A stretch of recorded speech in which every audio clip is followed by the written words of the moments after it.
I like strong characters, but I really love the strongest archetype. There's a big difference between the two. You can have a plethora of strong, powerful characters, but the strongest archetype is more focused. It's more narrative centric. It's hybridized and weaponized in a lot of different ways to serve alternative purposes rather than just having the strongest character. I want to go through some of my favorite characters that are considered the strongest and represent that archetype extremely well. Not just in power or strength, but how they balance the story and the pillar of power that they actually represent. Arima from Tokyo Ghoul and Tokyo Ghoul Re is easily my favorite. One of the scariest things about Arima is that you barely see him. He is relatively not within the story, and there's a very big purpose behind that. He is too strong, which is kind of funny when you think about Tokyo Ghoul and Tokyo Ghoul Re with the amount of powers and intensity of those abilities that can fluctuate. You would think naturally someone like Arima, who kind of portrays himself as being technically human but having pretty simplified abilities, wouldn't be able to keep up. That is just not true. He is entirely the opposite. His reveal and his backstory, what his powers represent and how much he actually upholds is ridiculous. This man is quite literally the pillar of power, where no one will come close to him ever within the story. You don't ever see him struggle. You don't ever see him get into altercations he can't handle. You see him pick and choose battles that he finds enticing or enjoyable, but narratively, he serves a much bigger end. Arima's characteristics is really problematic for Tokyo Ghoul's story because you never know what he's thinking. You never know what action he's going to take. You just don't feel comfortable with him as a character. But the more that is fleshed out and the more that's portrayed, the more you start to unravel bits and pieces of him and how being a pillar of power is shackled. It's a cage-inducing monument. Someone of his strength, someone of his caliber is quite literally shackled to the pillar of power, someone that can never leave the top. And there's a really big reason for this narratively and why I enjoy the type of archetype that he upholds. If Arima dies or leaves the position that he is in, the power balance within the story completely goes haywire. Ghouls will get too powerful, they will evolve too rapidly, they will go out of control, and the world perhaps will fall into chaos. That alone is reason enough for him to be and stay up there, but it is a burden and one that he cannot really share. No one else ever within the entirety of TG and TG Re gets to his caliber, but there is arguments that you could make just in the specifics of strength and power alone, but at least narratively, however, conceptually, thematically, symbolically, no one will ever touch him. He is quite literally the one-eyed king and holding that title so he can pass it to the next generation. For someone that sits at the top, and kind of unwillingly so, caged, suffocated, seeing his endpoint, seeing him relinquish that title is one of the most emotionally fulfilling, complex, and detailed moments within Tokyo Ghoul Re. The fight between him and Kaneki is sad. It is something that you think shouldn't happen, something that wouldn't technically happen, but for this world to progress, for this pillar of power to be destroyed and built anew, Arima knew that he kind of had to die. And he was okay with that as long as his son, Proxy, Kaneki, would take his mantle. This is easily one of the most beautifully executed moments in TG Re, and getting to that point just feels so worthwhile. Like seeing it all come to a close, all of the hype and anticipation, all of the worry that you have for it to end there with their relationship and how much they meant to each other and just the emotion in the air. It's such a beautifully sad and tragic moment that pretty much kickstarts the end of the story. Suya should have had a beautiful understanding of how this archetype works. He utilized it to its fullest while also being sneaky and manipulative, while also breathing life in other departments. It worked incredibly well, and it never leaked into other places where it was unnecessary. For that, Arima is easily my favorite. Gojo from Jujutsu Kaisen is a fascinating example of the strongest archetype. Probably not for the reason that you think. One of the most difficult things that I think Akutami, the author of Jujutsu Kaisen, done was how prevalent Gojo actually was. See, when you have a strongest archetype, the easiest way to handle that character is to backseat them as much as possible. Depending on where they sit, being good or bad, usually you will find a way to keep them out the story. And it's because of that power agency. You don't want to have the strongest be able to win every fight, or make it feel like it's too safe or too easy, or just call this person in and they'll get it done. If they're easily accessible, that means fights are easily winnable. That means reader emotion is not as deep or connected because there's no agency, there's no consequences, right? Obviously, there's ways to go about this. It's entirely dependent on your power structure and like your story, whatever. But for simplicity, keeping them out the story is an easy answer.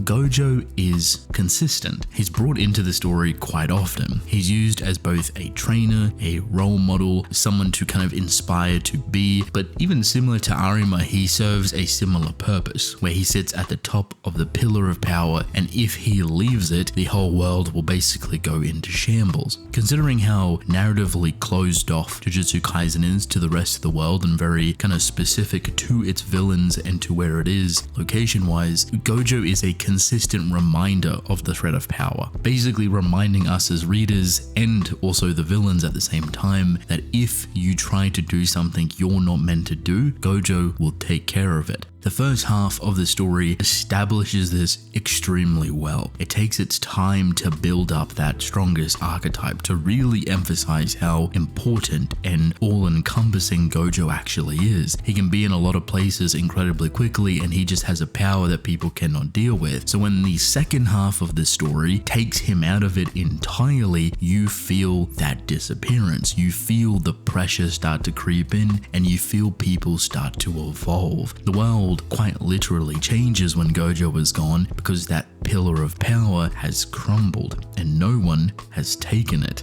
Akutami played this incredibly well, because it also kind of segues into the end half of the story where everything changes, powers are heightened, things rapidly grow. Because of that, you get a lot of people with a lot of power, a lot of threat and destruction on the line. And while it's believable that the main cast of characters could beat the main villain, which is Sukuna at this point, it's not guaranteed. You're gonna have to think about it a bit. Could go to the main group, but there's like 6 of them that have to fight Sukuna, who's just one guy. But before you even get to that point, before you're kind of lost in the ambiguity of how the end will actually go, Gojo returns. He returns at such a critical time that feels almost like a flashbang. But the funniest thing about it is that because things have evolved while he's not there, he doesn't just instantly stomp. Like, he actually comes back to a bit of a challenge, a bit of a threat, which is Sukuna. Now, mind you, Sukuna is utilizing everything at his disposal to make Gojo insignificant, and yet still he is forthcoming. Gojo is a threat to a higher degree, and Sukuna recognizes this, so he responds accordingly. When Gojo dies against Sukuna, you have a similar situation to when he was sealed. There's almost like a false sense of confidence you get when he comes back. And even though he's going up against Sukuna and the fight seems pretty even, you still have this undeniable faith that Gojo will win. He seems so confident. You know how much power he has. You haven't seen much from Sukuna, yet he loses. That is meant to throw you off, and it does, because pretty much everything that comes after it is this cluster of unknown. If Gojo lost, how could the remaining people even compete with Sukuna at that point? How could they win if Gojo couldn't? I think one of the more beautiful things that Gojo represents is the passing of torch. Similar to Tokyo Ghoul, instead of it being like a one-to-one thing, it now becomes a one-to-many type of thing. All of his students, all of his underlings, all of the people that have uplifted him, that have given him a life outside of just being a power, all of his students are now representing that. And to, I guess, kind of cement it, certify it, they have to take down the threat that obviously took him out, Sukuna. It's a really interesting way to pass the torch to many different people, which I think is a core aspect of Kaizen's story, where one being or one thing should never be the pillar of power because it creates a power vacuum. Instead, it should be shared among all of the people to try and equalize it as much as possible. The more powerful people that you have protecting and providing for your community, the more they can deal with threats. If it's only one person, you kind of get in a bit of a chokehold, and if that one person is unavailable, the same thing that happens in Kaizen would happen again eventually. I really like Gojo as the strongest archetype. There's a lot of inspiration and a lot of things taken from Arima as a character, so seeing them collide and even share a similar fate is poetic and very beautifully handled. Levi from Attack on Titan is probably the most fascinating because he's the most difficult to pull off. Levi is very different compared to Arima and Gojo. The strongest archetype for Levi is kind of a hybrid role. He does represent the strongest that a normal human can be, but when it comes to Titans, it's a little bit more mixed. He is incredibly gifted, he is incredibly powerful, and when it comes to even some of the strongest Titans, it will take a lot, but he potentially, more than likely, can best them. Here's the thing, Levi does not create power vacuum. He doesn't solely sit at the top of power. You could take him out of the story and nothing would realistically change. You could put him in the story 3 different times over and nothing would realistically change. And that's just because of the nature of Attack on Titan and how quick the abilities start to scale upwards. You go from Levi to Titans to more powerful Titans to whatever Eren Yeager is at the end with the rumbling.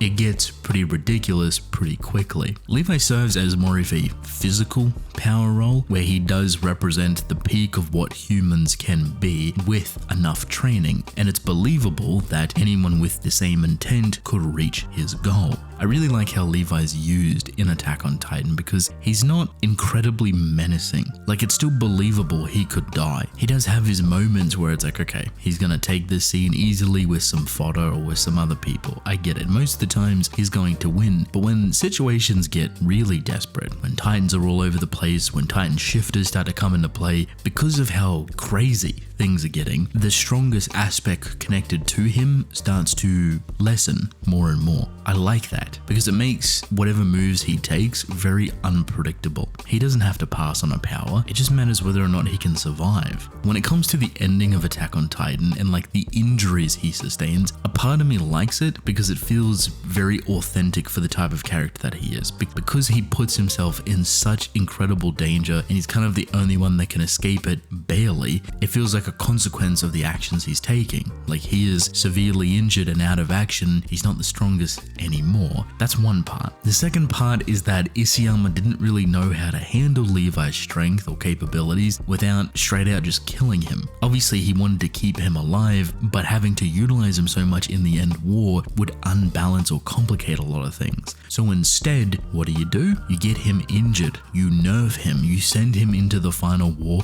already heavily injured and use him as kind of like a last ditch attack. I think that was the right choice to make. I think it'd be very difficult and overly complicated to try and convincingly balance his character in the end war with the rumbling. He's way stronger than the others, he's way more experienced, and it just sounds like a nightmare to balance with all of them. Could he theoretically kill Eren very quickly? More than likely. Levi's ending differs obviously to Arima and Gojo, where instead he is actually alive and he bears the sins and burdens of everyone that has passed away, his former comrades and friends and family, and it's a really inspiring moment. Someone that has been valued through his ability to act and his strength. The fact that he lives through it all is a really beautiful send-off for his character, that he can kind of put down the sword now, no longer really have to fight and continue living on for all the people that he lost. I think all of these characters have such a beautiful ending. Some of the best characters in their respected stories and universes, some of the best examples of the strongest archetype. Undoubtedly all of them will bring a tear to your eye and you will never forget them.